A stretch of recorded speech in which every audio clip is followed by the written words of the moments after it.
Nice good crowd. The article in the Star really everybody has their favorite thing to talk about, minor psychedelics. So, but I could keep you here until 2 in the morning, but I won't.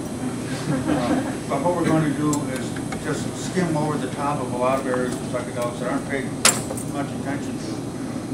Rather than being a researcher who is a psychotherapist, what I do is try to put all these pieces together and ask, if you take this bit of information, this guy's research, and somebody else will put them together, what view you get of the human mind and of society. So that's basically what we're going to be looking at, and we're just going to be sort of like flying over and skimming on various areas of psychedelics. Oh, there's an, I don't know if you caught the news today, not exactly psychedelic, but the Gallup poll every year does a poll on whether they think that marijuana should be legalized, and for the first year it went over 50%.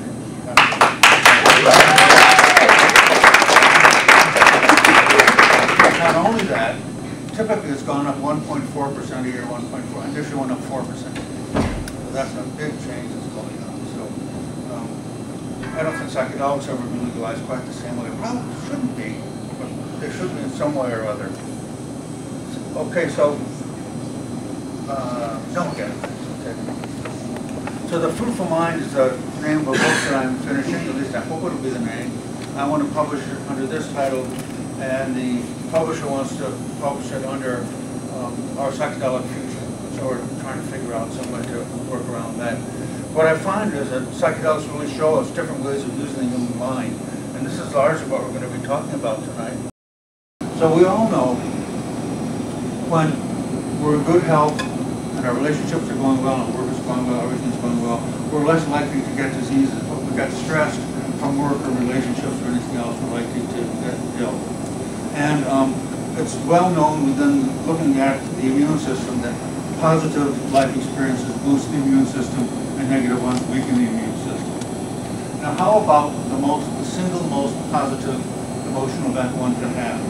This is part of that mood change in mystical experience. What does that do to the immune system? Nobody's looked at that yet. And this is, I think, an area really open to be looked at. So if positive emotional events strengthen the immune system, what about exceedingly positive events? Does that exceedingly strengthen the immune system? And the reason to think of both, it does and it doesn't. For one thing, it's an exaggeration of this. But on the other hand, some of the research that's been done with positive experience in treating the immune system has found that it's likely to overcome problems, but might not, maybe a ceiling, and it might not get above that ceiling. But this is an area that actually they're looking at right now at Johns Hopkins in Baltimore. Unfortunately, they're looking at it like 2, 3, and 4 weeks and months later. I wish they would look at it about 20 minutes after the peak mystical experience, because that's probably when it's strongest. But of course, people are still tripping at that time. It's not too hard to measure. A lot of them measure, when you go to the doctor, they'll take a blood sample, among other things, checks your immune system. Well, somebody who's tripping is not much likely to want a needle stuck in with the blood taken out. Well, you can take a little swab of saliva from the mouth, and that's just easy enough. So I hope that will get going in that direction. Summarize by looking at people who are interested in things. This is the number of people interested in units of mystical consciousness. They're actually smaller, so it's might couldn't see it. Compared with the number of people who are interested in money. So, can money be used as a way to educate the populace, to let them know about psychedelics? And I think it can, and other things can happen at the same time.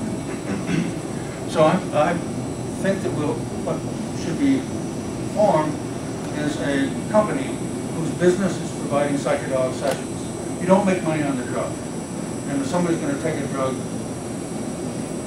3 times in a lifetime, it's not like something, you get a prescription you take in the morning, noon, and night, or once a day, or whatever. So you're not going to make money out of psychedelic drugs. But the sessions are where the money is.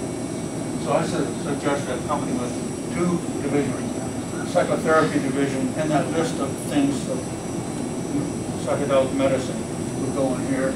And this would include personal growth, spiritual development, solving problems, self-exploration, religion, things that are not seen as therapeutic.